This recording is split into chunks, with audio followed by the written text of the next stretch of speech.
Dr. Suvarchala, Scientific Director with Ziva Fertility Centers. How do you know if you're good weight for pregnancy? The easiest way is to determine whether you're underweight or overweight, and you can do that by calculating your BMI. And there are a number of platforms on the internet, tables available where you just have to enter your weight and height, and the app does your calculations. You can enter it in centimeters, the height, or in feet, and your weight in kgs or pounds, and you can understand your BMI. It's very important to understand where you stand in terms of your weight so that you know your chance of success. Well, let's understand what a normal BMI is. To understand that, we need to understand the two outliers: extremely underweight and extremely obese. So an extremely underweight person is under the BMI of 18.5, and an extremely obese person is under the BMI of more than 35. And what are the ranges in between? They are normal, it's about 18.5 to 24.9, and overweight person is about 25 to 29.9, and obese person is about 30 to 34.9. So these are the ranges. There is an underweight, there is a normal, there is an overweight, there is an obese, and there is an extremely obese.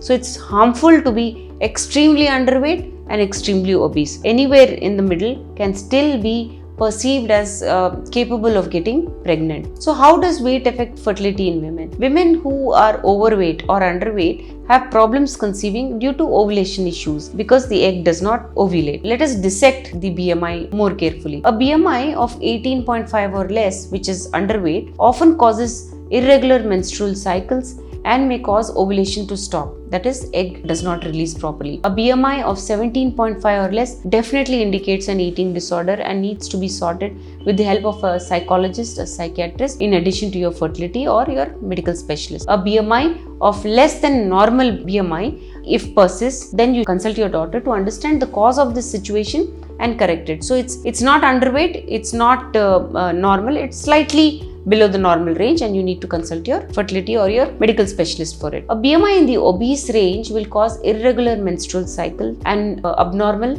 A BMI in the obese range will cause irregular menstrual cycles and normal ovulation, but will have a lower pregnancy rate than normal weight women. So what is the conclusion? So basically you need to understand that when the BMI is extremely underweight or overweight, there could be a lot of medical reasons behind it. There could be thyroid issues which need to be sorted. So it's very important that you consult your physician before you start a diet of your own. So does obesity have an effect on the chance of getting pregnant even with treatment? Definitely, there is lower success rate in women who are extremely obese when they come for IVF treatment as well. And studies have shown that not just the pregnancy rate, but there's a higher miscarriage rate also in this segment of infertile women. And obese women are at an increased risk of developing gestational diabetes, high blood pressure, which is also called as preeclampsia, and there is a higher chance of delivery by cesarean section than by normal. In men also, there are detrimental effects of obesity. In men is associated with changes in testosterone levels and other hormones which are very important for reproduction. These hormones are highly effective in sperm production, so therefore the number and the quality as well. So the motility and morphology is also affected by high BMI. So increased weight, extremely obese, also has a detrimental effect in men. So should you try to lower your BMI before you're trying to get pregnant? Definitely it's a necessity when you're trying to get pregnant,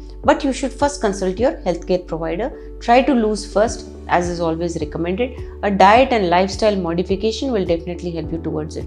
But it's very important to consider your age. If you are above 40, then sending you away on a diet program or a weight loss program for a year or two is detrimental to the quality of your egg, and your chance of success decreases. Therefore, it's very critical that all these things be taken into account only after looking at your age. So consult a physician and they will guide you what the right plan of action will be. So if you have PCOS also, it is very important to control your weight if you're trying to regularize your ovulation and periods and thereby increase your chance of success. As we are aware, about 8 to 10% infertile women have PCOS, and women with PCOS require extra treatment for getting pregnant. So if you are able to maintain your weight by consulting an endocrinologist, an infertility specialist, a dietitian, if you're able to maintain your weight, then your chance of success definitely increase with or without treatment. If you want to understand more, if you are extremely underweight or extremely overweight or obese, and you want to understand how to maintain or how to bring down your weight and yet not delay your pregnancy, please feel free to contact Ziva Fertility Centers. Thank you. A lot of effort has gone into making this video. Please like and subscribe us. Thank you.